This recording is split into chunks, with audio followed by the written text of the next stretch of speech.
Well, I have no idea, like, why. I was just grabbed and said, get out there and celebrate with Luger. I had my glasses on, my hair back, fanny pack, Walkman with the headphones. That's how old that was back in 97. And they wanted everybody to celebrate. I guess babyface or heel alike, if you weren't aligned with the NWO, you were happy about the WCW victory. So but they literally just grabbed me and said, get out there. They didn't say, all of you, like during the afternoon, are going to be there. They just started grabbing people. I'm sure some people, the main guys who knew he was going over, I didn't even know he was going over. That was very much a surprise for a Monday Nitro in the middle of the Sting angle leading up to Starrcade later that year. Very, very, very strange. So I just remember just clapping, and they told me clap really hard and make sure people know you're really happy about it. And you just stand there and it's like fodder, but it's great. And there are pictures and there is video, obviously, of the title win out there. And that was it. It was just, hey, you're a wrestler with glasses. Get out there. You're a smart ass. So I have no idea. I just remember that the crowd that was one of the biggest pops at the time that I've ever heard live at a show. And it was really, I don't know if it was necessarily a mistake. The mistake was thinking at Road Wild, and they call it Hog Wild after that, I believe. No, it was Hog first, but then they had to change it because Harley Davidson owned the trademark Hog. Okay. True story. True story. That's why it became No, it Road is, Wild. buddy. You literally, I can see why, but at the same time, what was so strange about it was them thinking that Hulk Hogan would be a heel in that crowd. He got cheered every single time. Because they're Hulkamaniacs from WWF, right? Those bikers grew up on 80s Hulk Hogan. And he looks like a biker. Like loads of people there probably never seen a wrestling Did show he ride in a their life, bike and to they the were just ring going. too? And you're just like, well, God. Yeah, who you're supposed to cheer, I guess. The reason why I said it was so strange is because you alluded to it earlier. You were, I believe, a heel at the time, even though when you were wrestling Raven at Clash of the Champions, you were supposed to be the babyface, but then Raven was getting cheered more. So you really I don't know if you'd be called a tweener at that point, but that's why I said it was weird that you'd be thrown out there with all the babyfaces.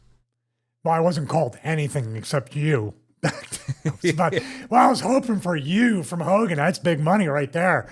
But no, they just grabbed me. There's no urban legend like, let's see if anybody noticed he's a heel. They're just like, you're a warm body. Get out there and celebrate. I think it was like a lot of like the top 4 to 6 guys, but everybody else was like WCW Saturday night full-time wrestlers, like Lenny Lane might have been out there and other people. I don't even know. How come you're still in the building? I thought you would have escaped as quickly as humanly possible. No, I wasn't at that point in my career. I still like to be around the business. I like to watch till the end. And no, I wasn't quite as cynical about the business. And I also knew I had a lot to learn. And also politically, I was really frightened to get heat because I did see people leaving earlier and being comfortable. And I said, if I stick around and I'm seen, this is how I got most of my opportunities, James. Yeah, I'm seen. You're here. And that might have been why they pulled me to go into the ring with Luger, because other guys left. You're just standing there. And after the show back then, I always made sure I was by Gorilla and the walkway or whatever it was to make sure the office scene, okay, he's not leaving early or anything like that. I was smart enough to know I needed to get over with the office and the boys to say, I'm not too good.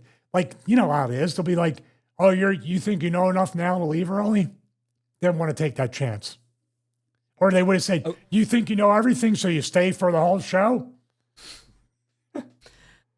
Let's talk about Luger. We have to talk about Luger. I know you've got opinions on Luger. I know you met him back in the day. I mean, you celebrated his title win, for goodness sake.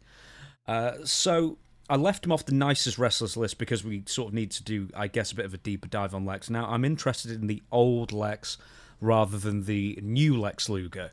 How much of the old Lex Luger's left in the new Lex Luger may even be up for debate, I don't know, but he's rather very much a changed person, I guess, for the most part. But Luger, as far as his reputation goes, he was, aside from that, he was unfathomably popular in 1997. He didn't even really do that much with him. He was almost like Jeff Hardy before Jeff Hardy. You just put him out there, and people loved him for it. They loved his finisher, and then that's, I guess, why he won the title. It was just his time, because they couldn't ignore his popularity. Because, like, the month before, he beat well, actually, they ignored Raven's popularity, so they could if they wanted to. Do that. That being said, what do you think of Lex Luger personally? I'm sure you saw him operating behind the scenes. Well, I think more people that have had more, I guess, run-ins or experience with Luger already put those stories out about what Luger used to be like. And I don't know Luger at all, even post the fact I just see the videos and how much he has changed and professed to change and tried to further change himself and better himself as time goes on. But back then, man, swarmy, arrogant, cocky, insincere, grin effing you.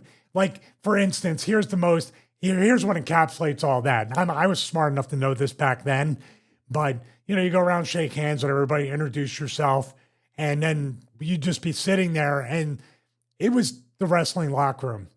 I put myself over, not me, because I just sit there not saying anything, but say, this guy put himself over. Yeah, but I'm more over because of this. Yeah, but this. It's the old measuring contest of who can one-up each other and be more over and have a funnier story and be more interesting. But I remember Luger, when he came in, someone had said, that Stevie and Raven are from ECW, ECW. He was like, oh, yeah. Oh, my God, I'm such a big fan of your work. Just when you do that thing, oh my God, it's super over. You used to do that thing, the thing, do the thing here. Oh, and you guys, man, I mean, just, unbelievable. Okay. I just look at him.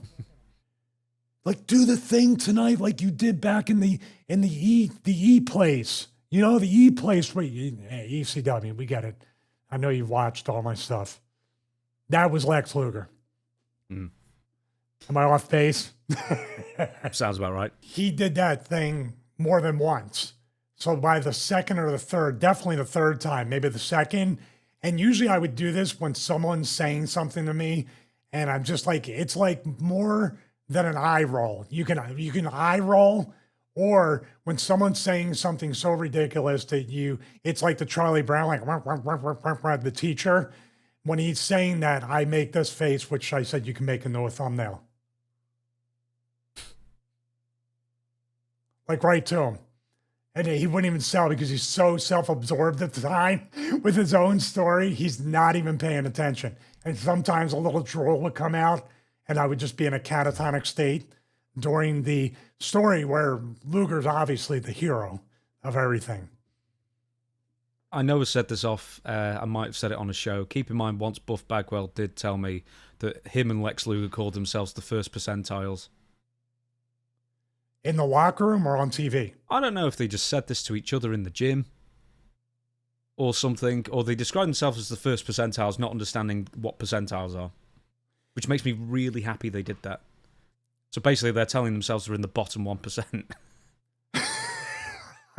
That's true. All right.